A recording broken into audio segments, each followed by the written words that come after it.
I have a question for you. Have you ever accidentally sent a message to the wrong person? What was the first thing you said to yourself afterward? Or what about when you're working on something and make a mistake? You probably say something like, "I'm so stupid. I'm such an idiot." Or imagine someone compliments you or praises your work. What do you say to yourself? Maybe something like, "Nah, it wasn't a big deal. I didn't really do anything." I'm sure you've also been in a group where everyone is talking, and for no real reason, you pull out your phone and start scrolling. All of these things seem small and completely normal, but what you don't realize is that these hidden habits are exactly what's slowly destroying your self-confidence. In this video, I'm going to show you 8 hidden habits that you do every single day without realizing what they're doing to you or how they're shaping your personality. So let's get started. Habit number 1, you put negative labels on yourself. You make a small mistake, you forget something, you mess up a task, and the very first thing that comes to your mind is, "I'm so stupid.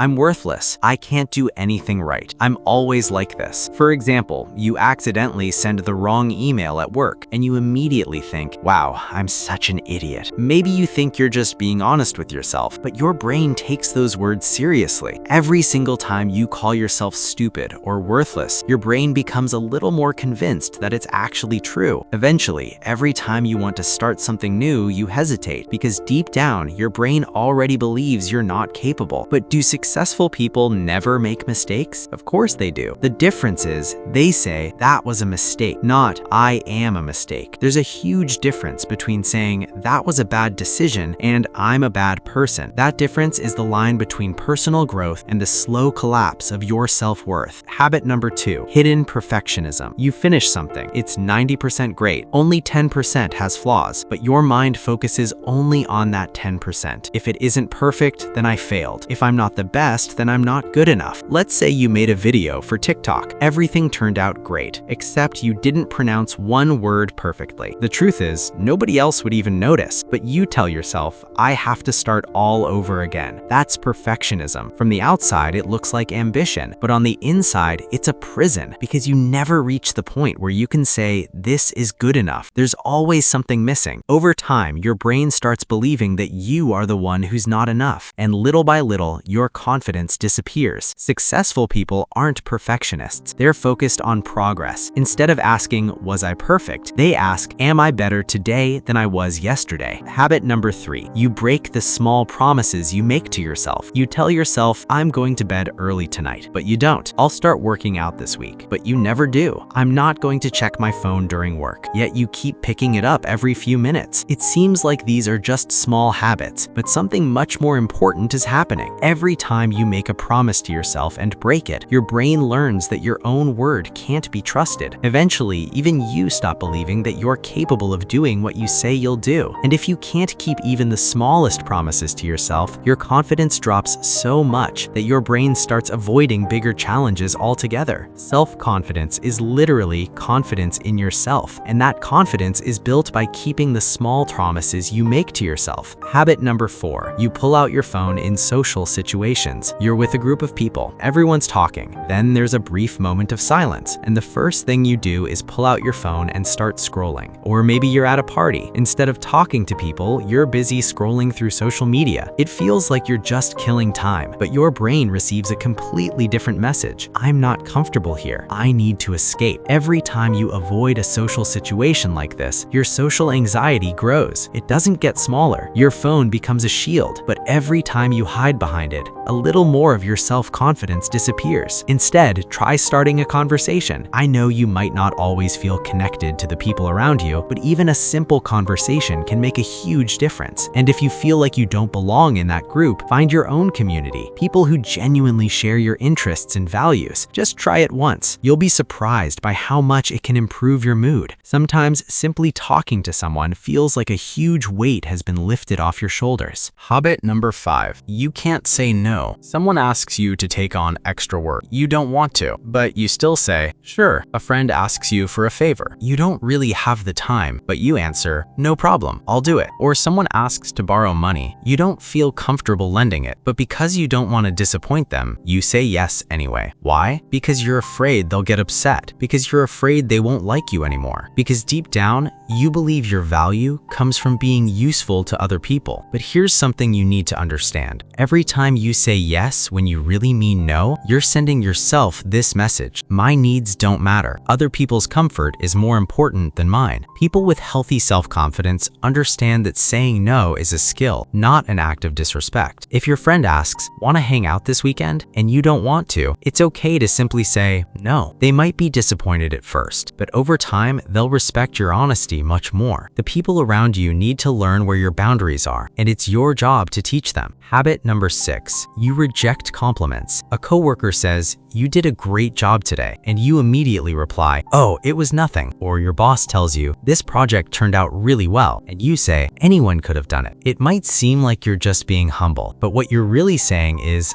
"I don't accept this compliment. I don't deserve it." And that's exactly how your brain interprets it. Your brain starts filtering out positive feedback and holding on to only the negative. The next time someone compliments you, just say, "Thank you." That's it. It seems like a tiny habit, but it can make a surprisingly big difference. Habit number 7, you apologize for everything. Sorry for bothering you. Sorry for asking. Sorry for taking your time. Okay, you probably don't actually say sorry for existing, but deep down, that's how your mind starts to feel. Apologizing when you've genuinely made a mistake, that's healthy. But apologizing for every little thing is different, because every unnecessary apology sends this message to other people and to yourself: I'm a problem. I'm a burden. I keep making things harder for everyone. Every time you apologize when you don't need to, you give away a little piece of your own self-worth. Habit number 8, fake positivity. Everything goes wrong, but you tell yourself, everything's fine. Just stay positive. Be grateful. Imagine you had a terrible day at work or at school. You argued with someone, nothing went the way you planned. Then later, a friend calls and asks, "How are you?" And you instantly answer, "I'm great. Everything's awesome." From the outside, you look strong, but in reality, you're running away from your own emotions. When you constantly pretend you're fine, your brain starts believing that you're never allowed to feel bad. So when you eventually do have a bad day, you begin blaming yourself. You think,